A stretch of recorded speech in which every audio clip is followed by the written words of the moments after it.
and on Brother from Another, when we argue, we often take these arguments to something we call the comment section. So we will give you an opportunity to clap back at us. We won't shut you down, whether you agree with us, whether you disagree. We will allow you to say what you got to say. And I miss the comment section. I miss it. We haven't done the comment section in a while. And I am happy to introduce to you Morgan Miller. All right, Morgan Miller. Now, first of all, before Morgan tells you about today's comment section, I think you guys should know Morgan is here. She decided to change careers. That's true. She was on her way to being, hey, Morgan. Yes. As it was described to me today, you were on your way to being like a Broadway star or something. That was the original goal, yeah, for sure. Undergrad, musical theater, living in New York City, auditioning for Broadway, national tours, all that stuff. All right, so you decided to leave the drama of the stage aside and choose the drama of the sports media industry. Is that? Yeah, it's a different kind of drama. Now I get to talk about, instead of doing it myself, I get to talk about other people in their own drama. No, you have no idea. There's so many high maintenance people in the sports media field. I just hate to break it to you. They are. I'm not leaving them behind, I guess. Listen. Lin-Manuel Miranda will be like, wait a minute. I didn't have to deal with this in Hamilton. Like, this is crazy. Nobody even knows who these people are, but their egos are out of control. I hate to break it to you right here as we do the comment section. All right, so let's get to it. You're going to tell us what the people are talking about. If you have comments in praise of, in criticism of, not indifferent. We can't deal with indifference. We have to have opinions, right? Yeah. So, this first one right here, obviously, we're just talking about your number 10 on your list, Devin Booker, right? So a lot of people are saying that the 37-year-old point guard is getting all the blame. What about the 25-year-old greatest son ever, next Kobe? Who's getting more blame? And I think some people are saying, Devin Booker, he's supposed to be the new kid on the block, the best that's out there. Yeah, okay, scores like 11 points in game 7? Not too good, didn't even get it. The only points in the first half were 2 free throws, right? Ooh, yeah, exactly. You're right, Morgan, and the commenter is right. Devin Booker has escaped this, and a lot of people have. The Phoenix Suns, in general, have escaped intense criticism. I think part of it for 2 reasons. One, their head coach, and I'm guilty of this, their head coach, Monty Williams, really a prince of a guy, a really nice guy, relatable, fun to listen to, fun to talk to. So people like Monty Williams. Devin Booker, 25 years old, still, there's not a long story with Devin Booker, like year after year, Booker falls short. That narrative is not out there. Now, Chris Paul is a polarizing guy. Yeah. And this has happened to him before, so I think he's taking the brunt of the criticism. Yeah, It's lost unfair. The last 4 game 7s? Yeah, it's unfair. See, and you just did it. Morgan, I know. I just did it. You said he lost the last 4 game 7s. He did. Which is not fair, because he didn't. It's a team of a lot of people, and, Yeah. But it's hard. A lot of people also, you get back to that comment section, are asking if it's the Kardashian curse. Devin Booker, Dayton Kendall, we don't know. Is that, do you think is that a curse? Do you think that there's something there? No. There's not a Kardashian curse. I'm going to tell you, the curse, it depends on what you're looking for. If you're looking for your finances to increase, you should probably connect with the Kardashians.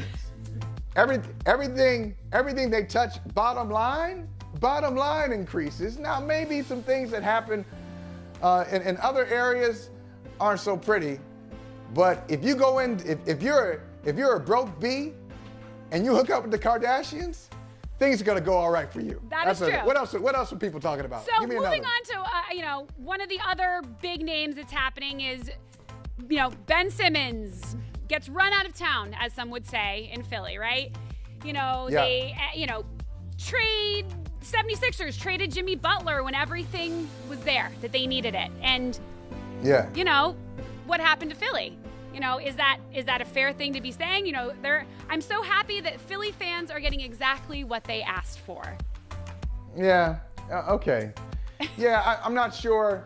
I get it. I get it. It's ironic that Ben Simmons, the number one thing for him, in the end, Game 7, losing to the Hawks, the number one thing that people really obsessed over was his inability, unwillingness to take a shot. He passed up a dunk. Philly loses that series. Okay, sure. And James Harden took 2 shots in the second half of their loss in Game 6. Lost in Game 6 to Miami. But here's the bottom line. Once again, Morgan, they're missing the big picture. The big picture is whether it's Ben Simmons, James Harden, Jimmy Butler, anybody else, Philadelphia, this whole process, the process has been an abject failure. Originally, they were gonna tank it. They did. They tanked. They were gonna accumulate a lot of capital. They were gonna get high in talent, and that was gonna carry them to a championship. Now, if I'm not mistaken, I think Joel Embiid was drafted in 2014. Is that right? 2014, somewhere around there.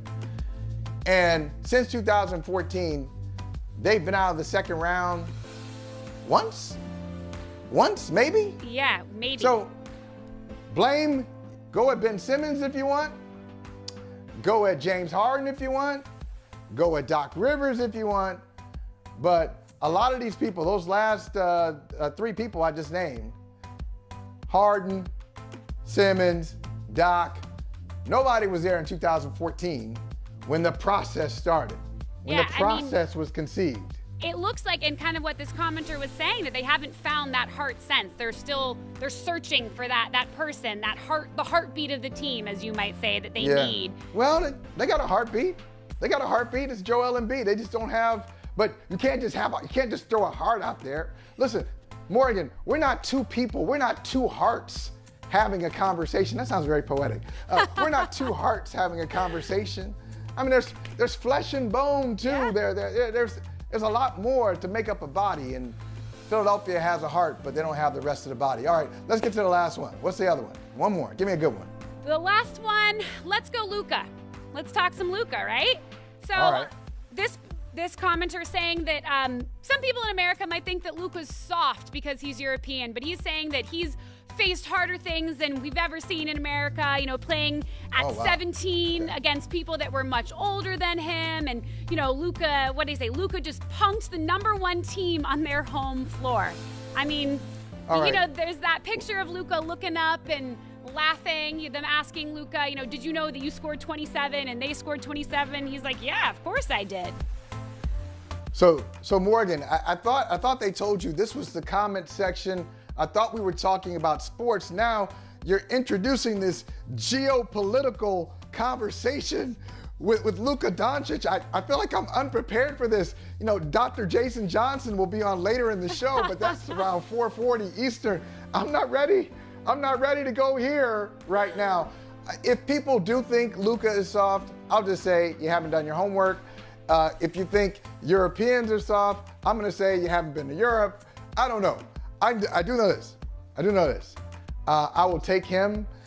One consistent thing from my list from 2020 top 10 players and 2022 top 10 players is that man right there, Morgan, Luka Doncic. He's number 7 on both lists, I think, right? Yeah, he's going to be an MVP in a couple of years. I thought he had a real strong argument for MVP this year. They won, 52 games? I mean, he was unbelievable. And nobody really expected them. Nobody expected him to be in this position. In the Phoenix-Dallas series, he had the most points, rebounds, assists, steals, and made threes.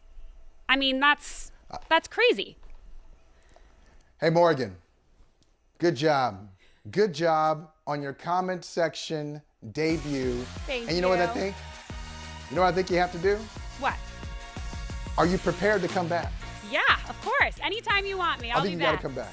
Awesome. I think you got to come back and tell us some inside stories about Broadway. I know you got some gossip. I do. We all like a little. Thank you so much for having me. Good job, Morgan.